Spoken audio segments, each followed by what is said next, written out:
again. Please, God. This is God. Holy Lord, here is the grand review on one of the greatest films ever made. Just for you members and patrons, I love you to death. Get your Mr. Coffee because we will talk about, in my opinion, writer-director Wes Craven's best film. A Nightmare on Elm Street. Released in 1984, that's right, celebrating its 40th anniversary this year. Isn't that crazy? With a great cast of unknown teens at the time, of course, like good old Johnny Depp, making his feature debut, even receiving an introducing credit. Isn't that special? With legendary actors giving it gravitas like John Saxon and Oscar nominee RONEE BLAKLEY, both playing strict and kinda off-kilter parents of Nancy, played by Heather Langenkamp. Why are they so off-kilter? Well, it could be that there's a man with a red and green sweater. No, it's not Christmas. He has a burnt and faded fedora and knives for fingers named Fred Krueger, plucking kids off one by one of their beloved Elm Street. But how could he kill these kids? Freddy's dead. Well, perhaps he's murdering them in their dreams. God, even just thinking about that is scary as hell. Spoilers ahead, folks, so you've been lovingly warned, but A Nightmare on Elm Street, my friends, is a horror slasher film that I can still watch over and over again. It's one of those examples in horror that cuts deep and gets in your bones. And obviously what makes the film so amazing is the mastermind, Wes Craven, of course. When we talk about the history of this film, you talk about a labor of love that could have made or break the company that produced it. That being New Line Cinema, started by Bob Shaye, which was just a distribution company, playing classic snuff films and B-movies from grindhouses at colleges. But Bob knew he wanted to make movies. So one day he got Wes Craven's script, A Nightmare on Elm Street. And Bob saw the potential that countless other producers, including Sean Cunningham, the man behind Friday the 13th, didn't see.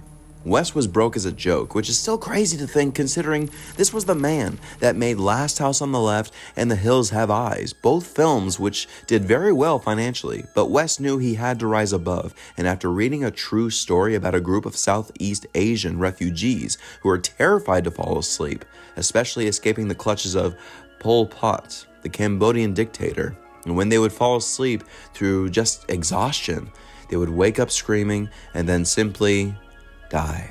Looking at the autopsy reports, they see there was nothing physically wrong with them, organs, blood, etc. So yes, Wes was so fueled by this to think what could be killing them in the night and in their dreams. So Fred Krueger was created based on a bully Wes had named Freddy and a creep encounter Wes had when he was just a child. With the casting of obscure TV actor Robert Englund, oh baby, an epic and legendary villain would be born. Robert Englund is one of the great treasures of the horror genre, period. And seeing him in his most iconic role as Freddy is a grand example of how committed he is as an actor and how wickedly brilliant he is. Another glove affected me was it's heavy. And when I put it on, one shoulder dropped a bit. And it affected my movement and it affected my posture. And I immediately thought, it's like a holster. It's like a gunslinger's thing. So that posture became signature. Sinking himself in the burnt makeup amazingly designed by David Miller, which was actually based on a pizza. Freddy's burnt face is based on a pizza. Imagine that. But really on real-life burn victims that David researched indeed. But it's fantastic makeup that took about 3 hours for Robert to get into every day. Now the death scenes here are quite effective. And it is so Wes Craven to have the first death be such a shocker. And with Tina, played very effectively by Amanda Wyss, it is such a Hitchcockian punch, considering how the film starts with Tina just wandering in this fiery hellhole, and Fred chasing her, waking her up from the dream. You kind of think Tina will be the lead in this. Very much a nod to Hitchcock. Her death is still, to this day, folks, one of the most shocking. Wes knew how to get our attention and capture our souls with terror and a revolving room. which is how they were able to work that staging of her on the ceiling being drug up there and Rod on the floor. All the special effects, designed by Jim Doyle, are fantastic, considering the film's measly budget of $1.8 million, majority of it really devoted to the effects. Boy, do they not disappoint. The charm of the practical effects are wondrously inspiring. Even, Johnny Depp's death in the bed and his blood shooting out of the bed like an ocean. That absolutely scared the holy hell out of me as a kid. Just the imagination of a good kid like Johnny Depp. Now look at him. Well, not now, but then in his early 20s, good jock of a kid. Johnny Depp, a jock, that's a laugh. Getting the blood literally sucked out of him, practically. Absolutely terrifying. And again, being a revolving room to make that happen, which was dangerous as hell, as the weight of the blood water rocked the room, almost injuring the crew. This was such a unified ship of a filmmaking process between crew and cast that this is one of the many reasons why it is so much fun to make a horror film. The performances from everyone around are on point, and albeit some of them can get a little cheesy, let's be honest. Not all of West's dialogue is Shakespeare. We all know that, even though he is very much known for quoting a lot of it in his films. But here it really does feel like real kids, smart teenagers that are more aware of their feelings and aware of the danger that is being inflicted upon them in their dreams, where their parents are the stupids. Even though the parents thought they did a good thing, taking the law in their own hands. And I freaking love that scene where RONEE tells the whole story of what she and the parents did to Freddy. She takes Nancy down to that cellar and she tells what she did to Fred Krueger, the child murderer.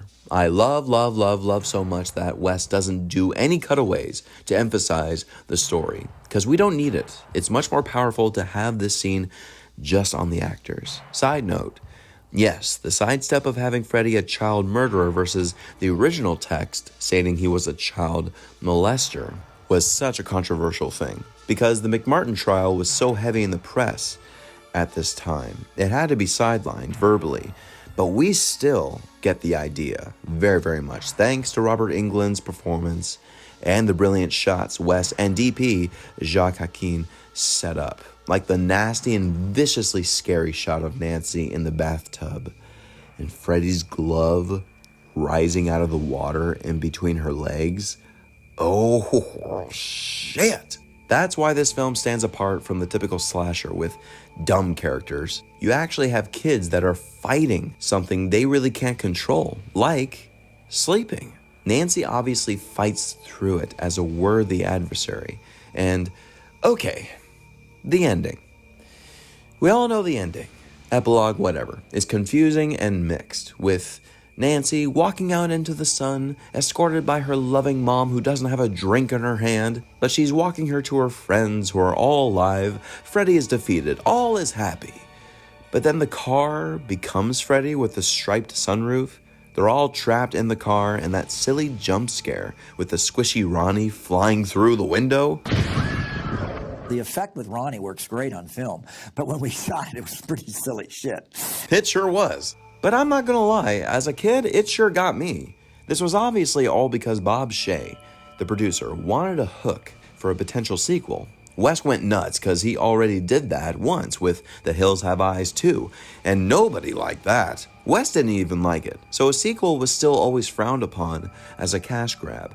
But yes, Wes compromised on the hook since he felt Bob Shaye literally signed away everything in order to make the movie, so Wes had to give Bob an honor for that. Tension was high, no doubt about that. Anytime Bob Shaye was on set, yeah, tensions are always high. Bob always had to put his 2 cents in everywhere they looked. But at the end of the day, it was still a collaborative environment. And Wes, God bless him, was always such a mature adult about those things. He was able to work and understand that filmmaking is such a collaborative process and still give everything he had to the story that he created. Nobody knew how huge this movie became, even then, earning $1.2 million in its opening weekend, but overall grossing a measly $57 million.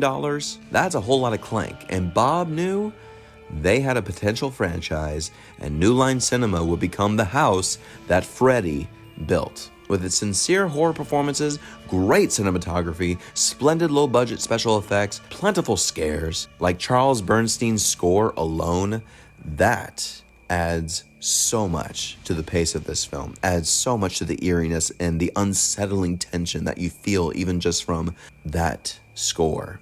This original slasher still holds up to this day, despite some of its dated dialogue. I give Wes Craven's A Nightmare on Elm Street an A-. You look at the lot of various critic circles and magazines, folks, and they all rate this original classic as one of the greatest movies ever made. So great that apparently New Line had to frickin' remake it in 2010 with Jackie Earle Haley as Freddy Krueger? Jesus Christ, what a horrible joke. And yeah, I guess I'll cover it one day.